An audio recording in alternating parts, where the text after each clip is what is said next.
Catalyst 2030 started life as a WhatsApp group among social entrepreneurs, connecting to envision real transformational change.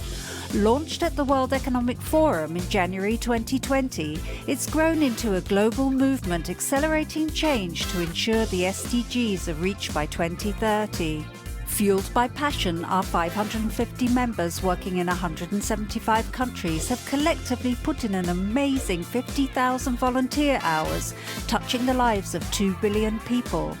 And we're driven by values, to which we hold ourselves accountable. 2020 was a busy year, co-creating 3 reports with partners and producing one of our own. Inviting high-level guests to participate in the Catalyzing Change campaign, hosting fireside chats and expert hours, which will be continuing in 2021. To celebrate our achievements, together we placed our supporters in the limelight with the first Catalyst 2030 Awards for Systemic Change. With the blessing of the Dalai Lama, we celebrated finalists and winners in the following categories: special recognition for our early supporters, individual philanthropists, donor organizations, philanthropic intermediaries, corporate organizations, bi- and multilateral organizations, and 4 regional winners in the category of national governments. And now on to Catalyzing Change Week 2021. During this social entrepreneur-led event, we bring together diverse stakeholders in over 100 sessions to showcase their systems change efforts and the best practices that can accelerate our work in pursuit of the SDGs. Thank you so much. I'm Sara Roversi. I'm one of the founders of the Future Food Institute, and I'm very, very glad to be here with you, together with a big part of our gang, the best part of our gang, I would say. So today, we would love to share with you what we have been working on the last years. At the Future Food Institute, we are an ecosystem. And 8 years ago, when I started this journey together with my co-founders, I was really frustrated about the challenges that the food system at the global scale is facing. I was a food entrepreneur. I'm still a little bit a food entrepreneur.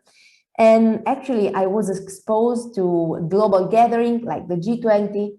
And I was there understanding for the first time 8 years ago how much our sector was involved and responsible for the major challenges that humanity was facing.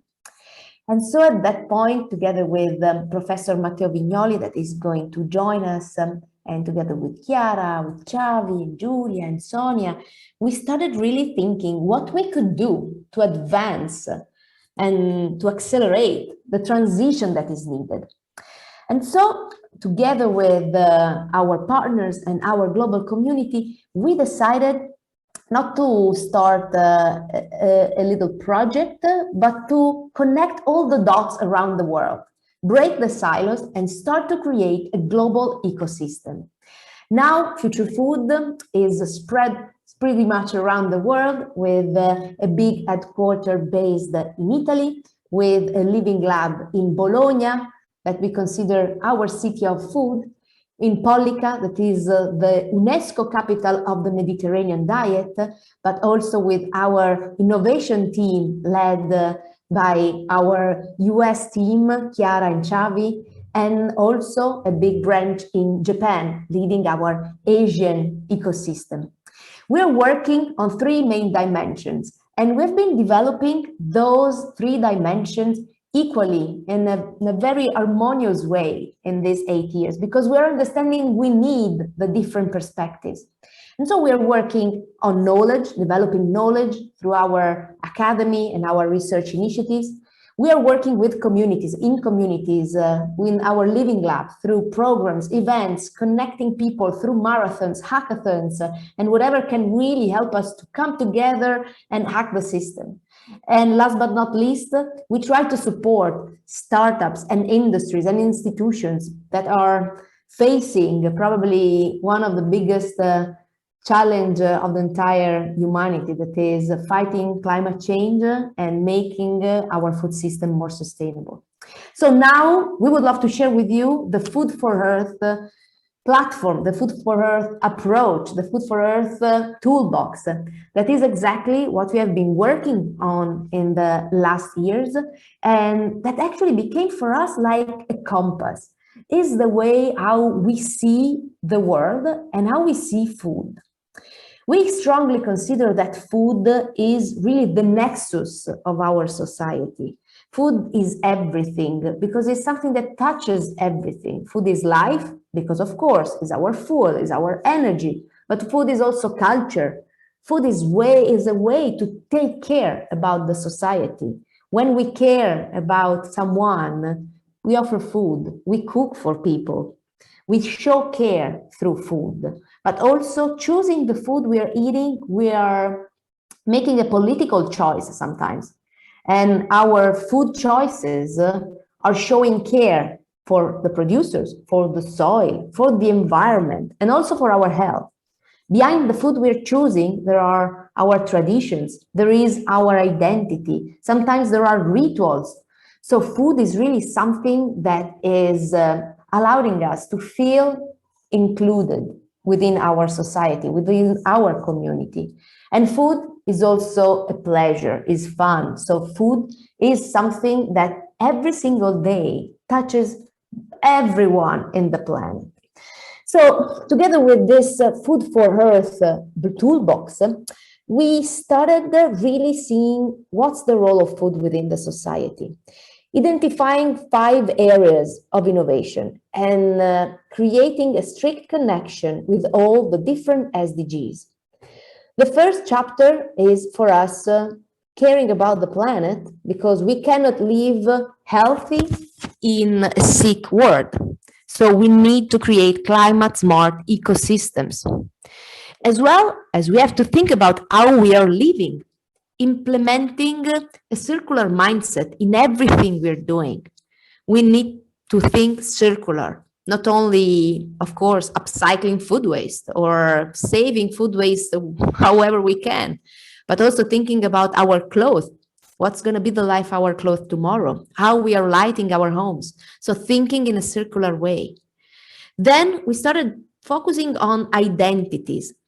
What's the role of food in terms of culture, in terms of traditions, as a way to feel included in the community? And then the 2 other issues, thinking about the economical aspects, building prosperity, and the political aspects. Food is a tool to run diplomatic actions at every level, at the local level, regional level, but also nobody talks about the geopolitical implications behind food. So together in these years, also together with the Food and Agriculture Organization of the UN, that is our main partner in all our educational programs, we have been testing this project, this toolbox, identifying different platforms, models, metrics to make it achievable. Really understanding that we need to combine the needs of people and the needs of the planet in whatever we're doing. So now we're going to spend together the first part of this workshop where we want to share with you a little bit which are the key ingredients and how we're using this tool. And then we would love to share with you the tool and practice a little bit. So I want to invite here on stage, this virtual stage with me, Sonia, because we're starting talking about the ingredients. And there is one that I really think is one of the most important, that is creativity, that I think it's absolutely essential to build sustainability. Sonia Massari, I introduce you just a little bit. She's one of the greatest experts in food design. She's an innovator in educational models. She has been working pretty everywhere in the world, running programs. And she's, for us, a great source of inspiration because she's always bringing new methodologies to really inspire people and help educators to implement innovative solutions on how we can also empower people to implement those kind of tools. Thank you so much, Sara, for this presentation. And as I'm in charge of the academic side of the Future Food Institute, I would like to say that really the education, it's my vision and it's my also mission, because I really believe for educating people to be creative, we have to help them to get a systemic mindset. So today my role will be more or less to start from the individual, because if it is true that we got the knowledge, we got the motivation, we got the tools, we just need to help the people to recognize the fact that they do have a creative mindset, that they can use it. And so in this way, if you can go to the next slide, please. We actually present a kind of toolkit that we have in our mind. And this toolkit can help us to go more in depth on what it will be the process that we will activate also today by actually using the prosperity thinking, the design method as well. So let's say what is in this kind of mindset that we needed. Definitely we need a systemic approach. We need and we need to help the people to use cognitive flexibility, to use creativity by activating a co-creative approach, use a circular vision, as Sara already mentioned. This is really important to get an idea not only about the food system that need to be in a way resetted, but also to rethink the entire food system in a different way. The transdisciplinarity, we will see what does it mean this and how this is very different from interdisciplinarity and multidisciplinarity. The emotional intelligence as well is very important, and sometimes it's very hidden. We don't actually see it because we see only the top of the iceberg. And all of those are really quite important to be part and to use what we call it the design method. So let's go to see how all of those together can in a way be summarized, we will see in the next slide, in one word, which is system thinking mindset.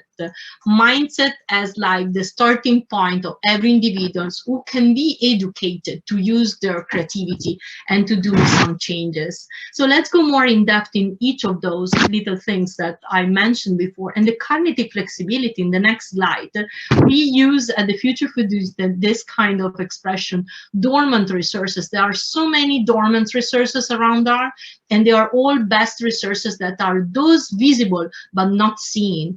And instead, by using cognitive flexibility, we are able to identify them and to valorize them, to find in them some opportunities for developing new things and so new solutions. That means to help the people not only to use creativity, but also to use investigation tool to better understand where are those dormant resources, how we can use them. And in the next slide, very briefly, we got again the underline about the co-creative approach. The fact of not seeing only problems but opportunities, it's already like a very, let me say, a different mindset that we should actually apply every day in our life. But specifically for the sustainability in the food system, this is really important, because by this kind of competencies, we are able to identify what are the drivers of change. Otherwise, we will cover ourselves in front of those, and we will see only problems, and we will focalize our solution on problems. And this doesn't really help, and of course doesn't help both sides, the creativity and the creators. So we need to create the right scenario for both of them for developing their creative competencies and skills. And then in the next slide, in depth, we go through the circular vision that was already mentioned by Sara. So the fact of not seeing this food system like a linear, process, not a linear group of relationship, but instead a group of relationship and interaction that really works together, sometimes in an unexpected way. And through this circular vision, we are able to connect the dots and to create something new that before was not in a way usable, but if we're able to connect, it can become the perfect scenario for new solution and for innovation. Next slide. We got the transdisciplinarity, and transdisciplinarity means being able to share competences by getting different perspective in time and space. It is actually no borders and no limits. Also, if we know that in the food system and sustainability, we should have some limits, but in terms of disciplines and knowledge and competencies, we definitely need to work differently. So interdisciplinary, it's when we interact together with people with different know-how. Multidisciplinary is where we are in the same place with people with the different know-how, but doesn't mean that we have to work together on some creative solution. The transdisciplinarity, it's a great process that is inside of our design method as well on the creativity applying the design, because we are able to borrow the competences from someone that does have a very different competence from us, and we are able to identify the scenario differently because we got this kind of lens of investigation. Later on, we leave the lens back to the person and we continue with our own expertise. If all of us systematically will do this kind of process, we will definitely have win-win solution that works well for all of us. And that means making and creating some changes that are also impactful in long term. And finally, let me go to the emotional intelligence. And most of the time we forget how important is the empathy when we create, when we activate innovation. Specifically in sustainability, it will be quite impossible to get a sustainable world if we don't apply the empathy and we don't apply any social abilities of connecting each other together, because this will be not just the motivation tool, but most of this will be based on the agency activity we will have it. All of us can become agent of change. And if we understand this, we can make together our knowledge, competencies, as well mindset, and creating something that more than one solution will be dedicated to a systemic solution. This seems to be very theoretical, but it can become very tangible. And in a way, we will see the impact by knowing how the future food is working on the industry side and education side. So I leave the stage to my colleagues to go more in depth in this and to show you what does it mean to be creative and creating new solutions in the future for this in many scenarios. Thank you. Thank you so much, Sonia. And now I would love to share a little bit when we're talking about prosperity thinking and companies and industries, because then we need to bring all of this creativity and these intuitions and something tangible, because what we're doing is really something that we want is going to be helpful to drive this transition. So now I want to involve with us Chiara Cecchini. So Chiara, she's based in San Francisco. So good morning, Chiara. It's very early for you. Chiara, she is leading our innovation team, working with industries. Thank you, Sara. So yeah, for this this part, we're going to talk more about how prosperity thinking acts and plays into the corporate world. This is basically going through a double step, which is what you're seeing in the screen right now, basically from marketing thinking to design thinking, and from design thinking to prosperity thinking, which is actually one of the core topics today. And so just like to discover a little bit what was before that, marketing thinking represents the standard way of designing solutions adopted by many industries, where actually the main focus lays on convincing the final consumers that this is what you need and what you want. While design thinking, which is actually at the center of what we have been doing since the very beginning at Future Food Institute, thanks also to the guidance of Matteo Vignoli, who you're gonna listen from in a bit. It's really about focusing on the needs first and then shaping a solution based on these needs. And prosperity thinking is the evolution of that, because it basically takes in consideration not just the human aspect of the needs, but also the planet, and so what the planet wants. And so in the following slide, you can see that how a project works like, if you go to the next slide, it's really about taking both the planet and the people in terms of inputs to actually define a problem, which is basically the starting point to then start the whole design process. And so as an example of that, in the following slide, you can see that you have, if you move to the next slide, thank you. You have basically both the human need on your left side and the planet need on your right side, And as the combination of the two, we actually find the innovation space to work with companies. And so just to give you an example here, we have the human need, which is access to safe drinking water for all, and the planet need, which is the excess production of non-biodegradable material. And so the innovation space, which is actually at the very intersection of the two, is how much we make safe drinking water available to all while minimizing non-biodegradable waste generation. And so this is just an example of what it means actually playing with prosperity thinking when working with companies. So what I would like to share you now is actually what we do in this right corner, the green and yellow corner, which is our R&D and innovation unit, I would say like team inside the future food ecosystem, which is really like working with companies with this prosperity thinking approach. So the first example that I want to share, which is in the following slide, is actually starting from an innovation space, an innovation challenge, which is how much we offer a more appealing, while healthy, spoonable experience leveraging only the power of fruit. So in this case, a corporate partner came to us saying, yes, we want to touch on Sustainable Development Goal number 3, which is good health and well-being, and number 12, which is responsible consumption and production. And at the same time, of course, we want to create a snack and a solution which is appealing and is going to sell on the market. And so in this case, as you see in the next slide, basically our team, in this case, actually our R&D and food alchemist team was like working more on the recipe aspect of a solution for the partner in order to find the perfect recipe that can combine the nutritional part, the fruit and like raw ingredients and unprocessed ingredients component with the nutritional aspect, the taste aspect, and of course like the texture and the whole experience within the palate of the consumers.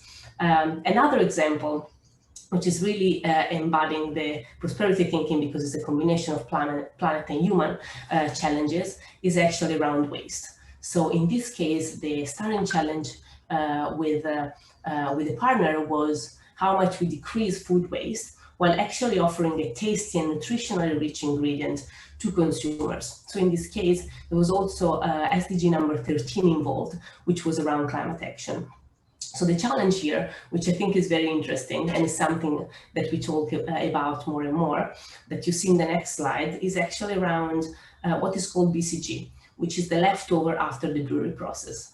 So 42 million tons of this pet grain out of this industry is actually left every single year, and it doesn't reach to final consumers, to human consumption, but it's still very rich in terms of nutrients.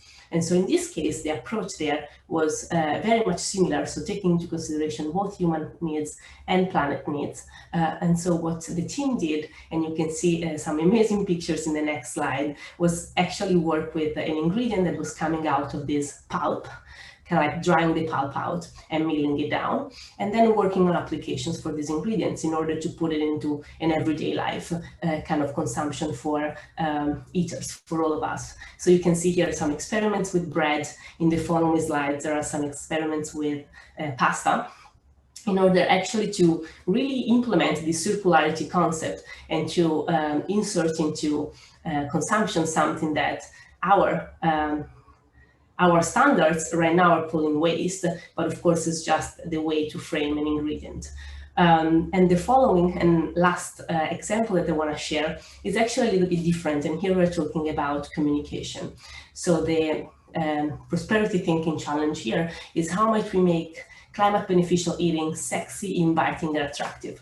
And so in this case, this piece of work done with a corporate partner was also touching on SDG number 14, life underwater, and 15, life on land. So talking also about sustainable seafood and regenerative agriculture and regenerative farming. And in this case, this project has been done together with a partner, which is a 501c3 nonprofit organization based out of Chicago in the US, which is called Food for Climate League. And here the goal, working with big food service operators, was more around how do we communicate those climate beneficial foods and dishes in a way which is not scaring people away. So how do we communicate sustainability in a way that A, is very inviting for people. So talking about humans, but also kind of like deserve, like gives the real importance to planet and to sustainability itself. So without hiding away too many important things. And so as you can see in the following slide, this was just an example of a communication toolkit to help people who are like making menus and shaping the language around that to actually communicate them using some keywords and avoiding some others that can actually make people afraid to try a dish because it's too good, it's too sustainable, and maybe it's felt too far from them. So that's basically it. I hope these 3 examples actually gave you an idea of what it means for us to work into a prosperity thinking mindset with corporate partners. Okay, and now we are jumping into the last bite before the workshop, because there is another important chapter for us, that is education. And to approach that, I would love to involve Giulia Dalmadi. Giulia, she is the leader of our Food and Climate Shapers Bootcamp, but she is also coordinating our alumni community and the climate shapers around the world. Together with Giulia, we have been in these 3 years testing different methodologies within our training programs together with the Food and Agriculture Organization of the UN. And probably she has been making her hands very dirty working with climate shapers around. So Giulia, please. Thank you, Sara. So yeah, I am one of the prototype version of Future Food Education, as I also graduated from one of the educational programs. And while there will be a video with some images running, I would like to explain you a bit about the Food and Climate Shaper bootcamps. Our aim with this educational program was to redesign the learning ecosystem and transform the concept of education into an ongoing, collaborative, and value-based process with the ultimate goal of the betterment of humanity.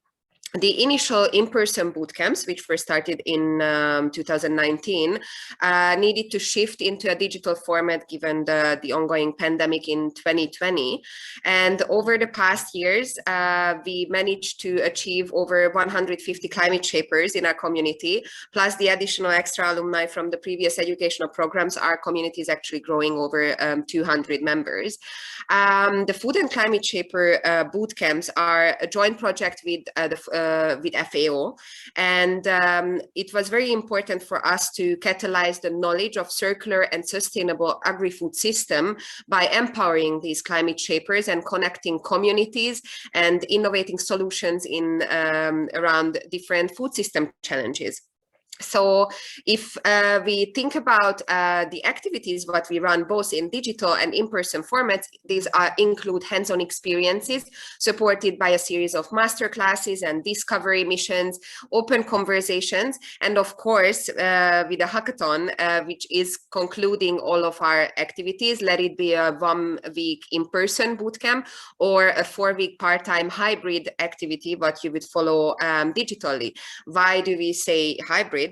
Well, because despite the fact that we only have the chance to connect with our participants through a screen, we already give tangible tools and assignments and guide them through certain actions, which make them already take actions in their own context, in their local communities.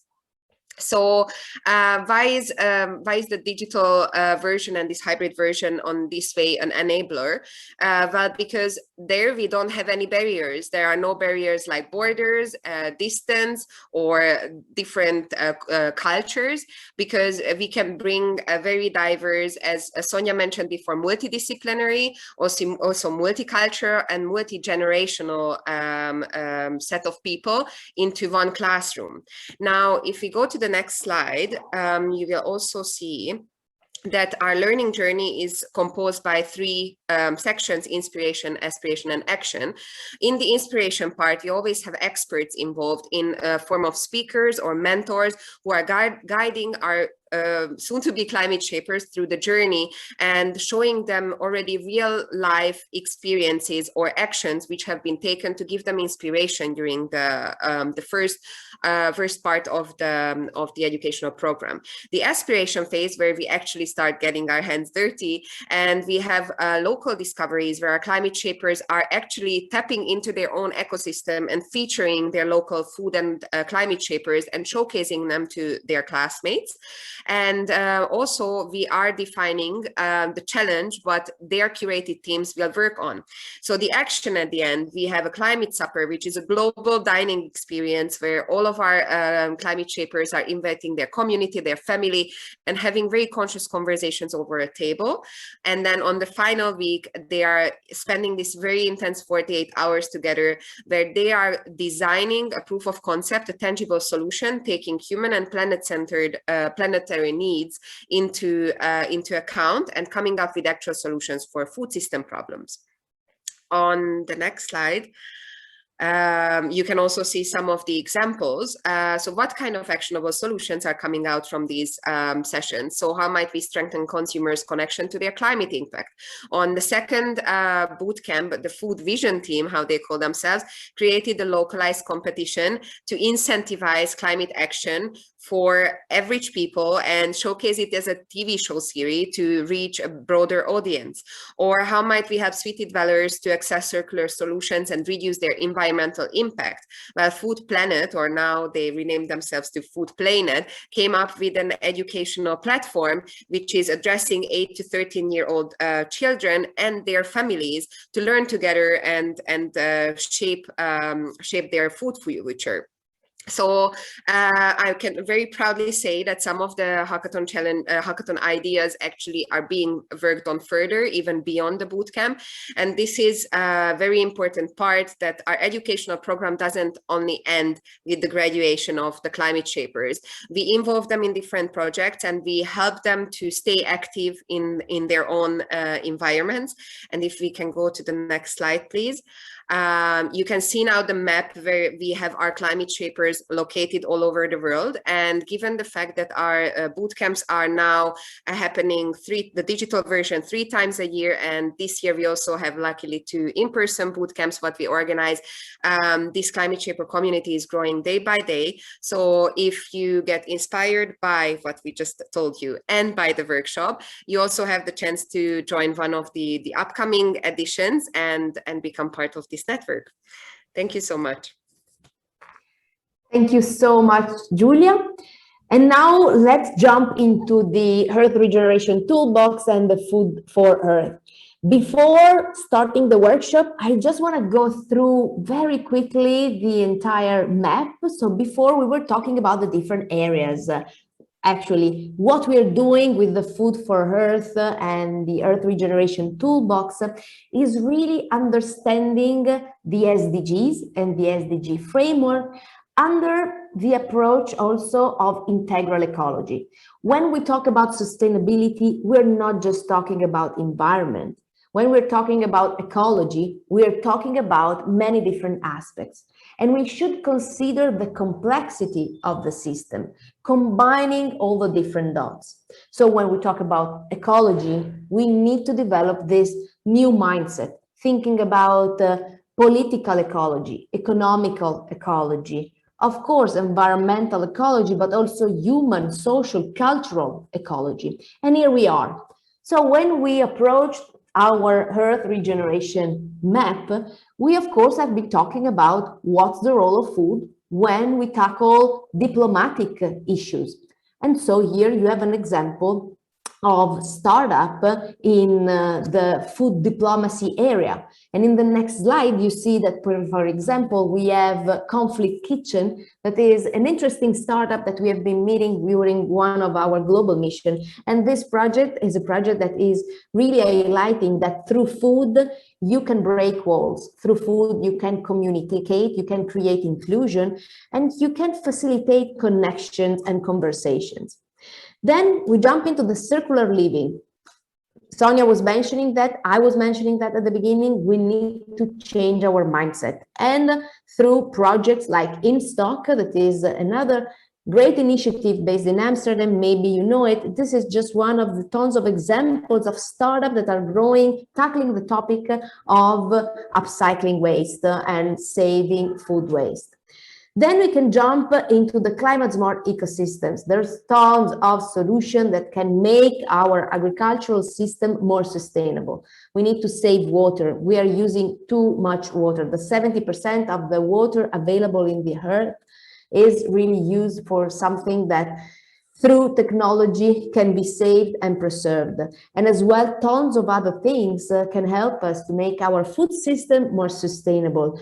So we can have tons of initiatives that we at Future Food, we have been mapping out around the world. And this is probably one of the ones that I'm missing the most now, that we cannot fly around the world. Those are our friends from the Sampram Riverside model in Thailand. And they created an amazing sustainable model, really regenerating the entire area and also creating prosperity and wealth. Then food identity. Food identity is probably one of my favorite areas because we're talking about culture, we're talking about connections, people, humans. And when we talk about this, we talk about stories. And probably one of the best projects, and I invite you to look for them, that I met in the last years, and also the Future Food team was experiencing this amazing project in New York with me. It's the portal. Those guys created portals where actually they're putting people eating together. Now it's, of course, normal. Out of the pandemic, we have been doing virtual breakfast, virtual dining, and whatever virtual. But a few years ago, it was such a new thing. And you had people eating in Times Square, New York, sharing a meal with people located in Kabul or in another place in the world.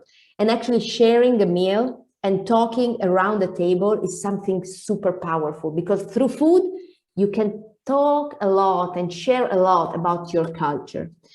Then prosperity. Last but not least, we need to be able to create prosperity when we are innovating in food. And the next project is for sure one of my favorite projects, is the Green Bronx machine. This teacher is probably one of the most amazing teachers in the world. Stephen Reeds in the Bronx, New York. He has been really creating a solution that now is allowing kids to have fresh fruits and vegetables in schools, but not only that, because his project was focused to regenerating the entire area. So families are benefiting from his solutions. He's creating gardens and he's creating a new culture. He's not growing vegetables, he's growing the new community of the Bronx.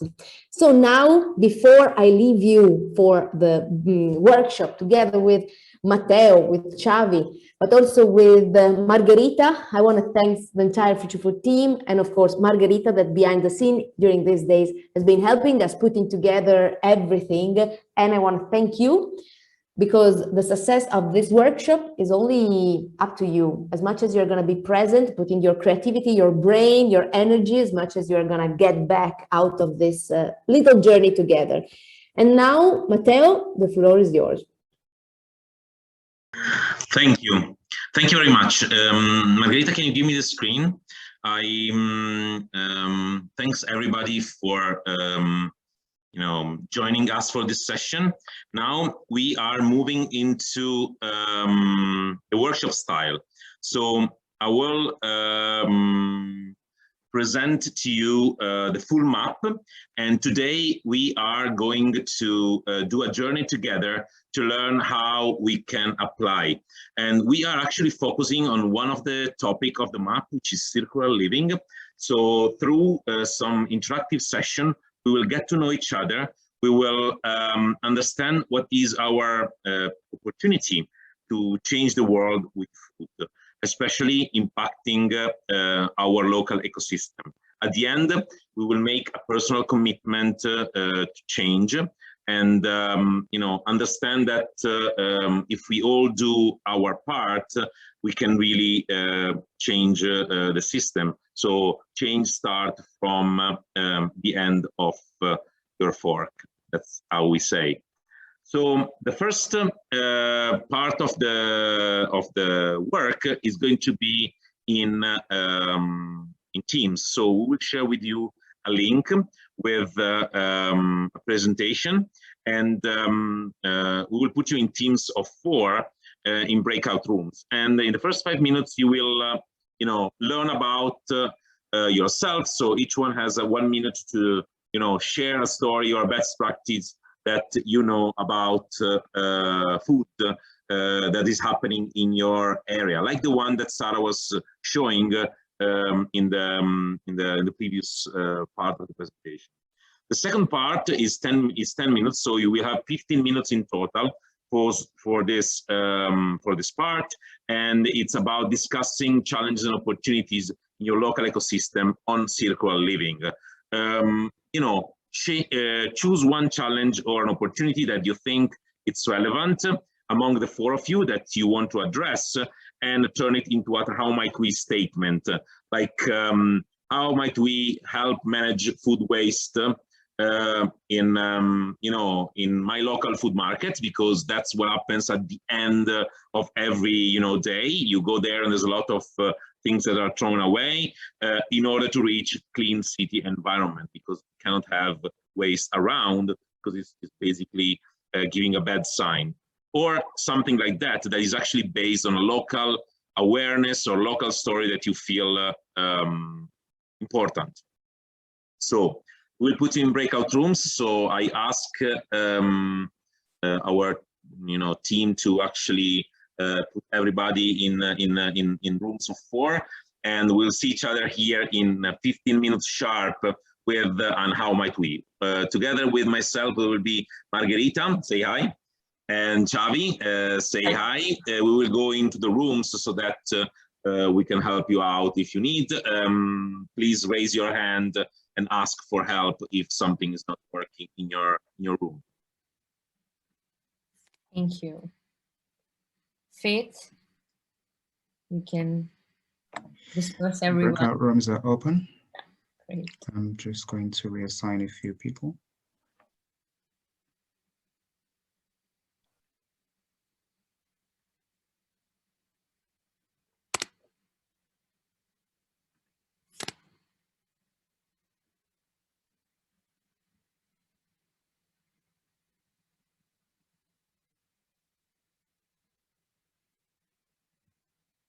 Okay, great. Please enter into the room so that you can start introducing yourself and discuss about what's happening in your local ecosystem.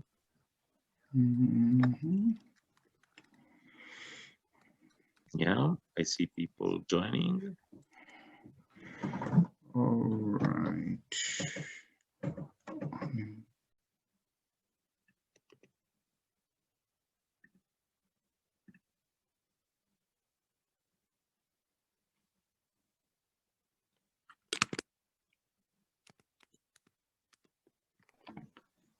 Everyone is back. We may continue.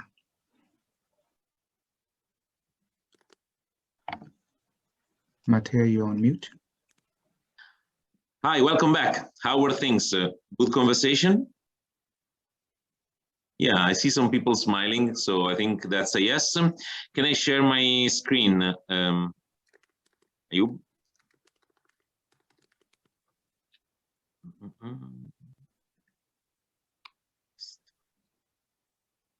Where are you? Catalyst presentation here. Okay, so now we will be back in the presentation, and I just want to show you one how might we that was coming from team 1. I was in there. So yeah, this is it. So for example, how might we make composting attractive for every home in the urban community to reach a circular life? That's an example of a challenge that we want to have. The other teams have something similar.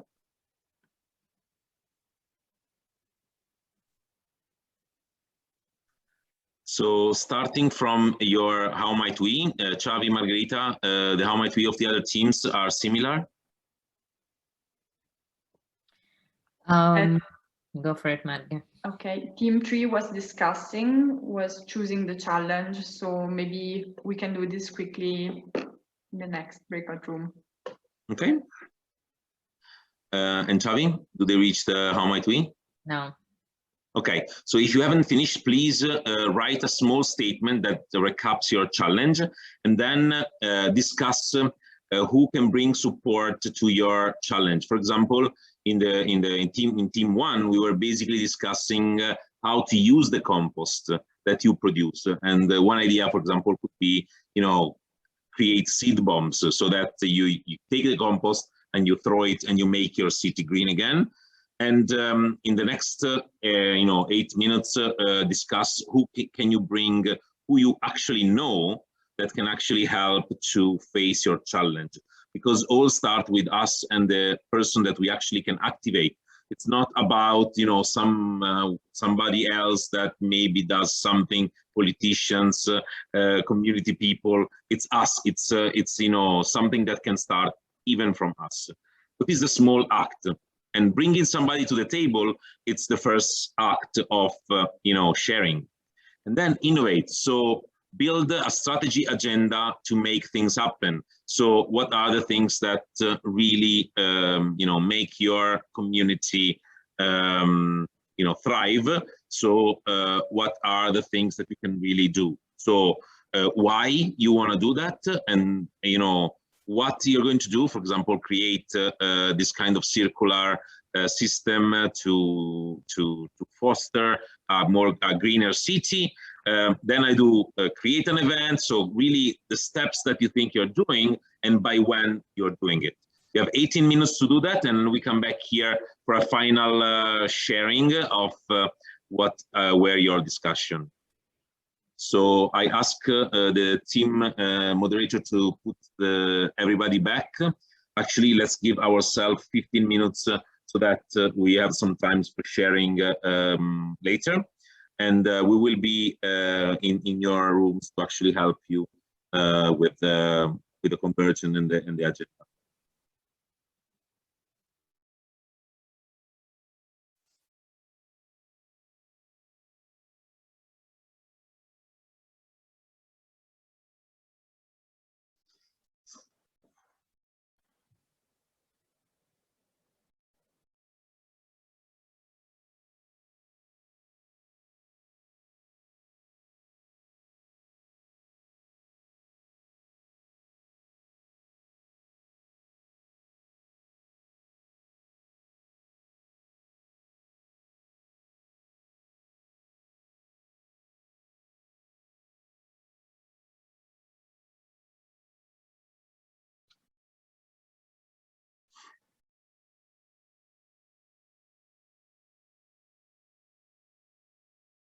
Welcome back.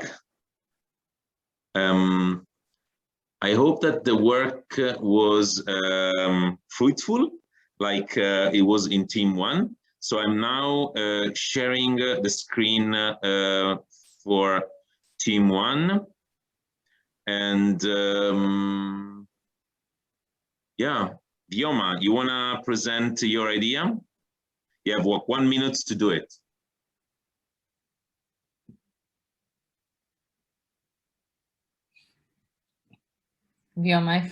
Oh, sorry, I was on mute. So the how might we had already mentioned that we were looking at composting at an urban level, and yeah, so we were looking at how might we make composting attractive for every home in the urban community to reach a more circular future. And when it comes to looking at how do we actually go ahead and implement this idea. So starting with why would we want to do this? So we looked at the first thing is reduce food waste. So rather than the peels and all those things which could actually be composted going directly into the waste, we could look at using it for much better things like Matteo mentioned about making seed bombs and all those things. So someone also mentioned about it helping the economy. So if we look at like way into the future where everyone is making compost, you could also look at people managing to sell the excess that they have. but eventually it educates people about nature, and it allows us to live in more harmony with the nature. So then we looked at what exactly do we need to do in order to get people interested in composting. So one of the things is we know that people are scared of composting in urban areas because they don't know where to do it. They think it could maybe smell a lot. So we thought that initially people need a lot of inspiration. So if we mention success stories, or if we have champions in communities, and if you know that there are other people who have done it, it's easier for you to go ahead and do it. So we thought about that initially, and then we said that, okay, maybe rather than pushing people to do it just at home, could we bring communities together to do it together? So even if 2 people started in a community, eventually the people living around them could also get inspired and join them. And this, like Matteo mentioned, is basically a snowball effect where we start from a small group of people, and eventually we look at whole communities doing this. So just to show, like mention the same thing again, we looked at recruiting leads or champions in different communities and sharing a manual and training those people, which could be a very small group of people. And this would eventually help us in forming community lead teams. After which we would look at surveying the community to understand what kind of waste how much waste could we get from these communities to help us decide the size of the compost spaces that are needed. And eventually these teams would then go ahead and set up those spaces for people to start composting in those groups. And as a time frame, we thought that it could be done as soon as possible. And yeah, so Amanda also mentioned that, if we started like now, if in our thinking, like if we started now, we could actually look at World Environment Day to be a good, a good day to actually push this idea into like the wider space. I don't know how. Yeah. Okay, thank you, Vioma. Yeah. Let me move to team 3 very quickly. Guys, please use 1 minute to show your idea. I see that you are still, working on it. So you want to just briefly tell us what you want to do? Maybe Alejandro, you can go for it. Just share. Yeah, okay, thank you. We are in group 3. I am from Caracas, Venezuela. I mean, this is our challenge. I mean, inside humanitarian crisis, how we can increase the food supply in our local communities through put together different actors, promote the relations of people that we are training. That is, I mean, mothers, like, cookers, and also little entrepreneurship, and be connected with farmers to promote the value of, local and traditional seed and other kind of food, and how to involve with many actors. I mean, like locals, entities, like you see in the in the slide. And about the strategy is how to can found, people that help us financial this kind of programs with an educational methodology, measure all the impact that we are doing. And the most important thing that we share in the group is how to share values to produce this, synergy with all the actors to try to resolve, the lack of food problems in a local level. Thank you. Okay, thank you. You were very fast. Now we move to team 4.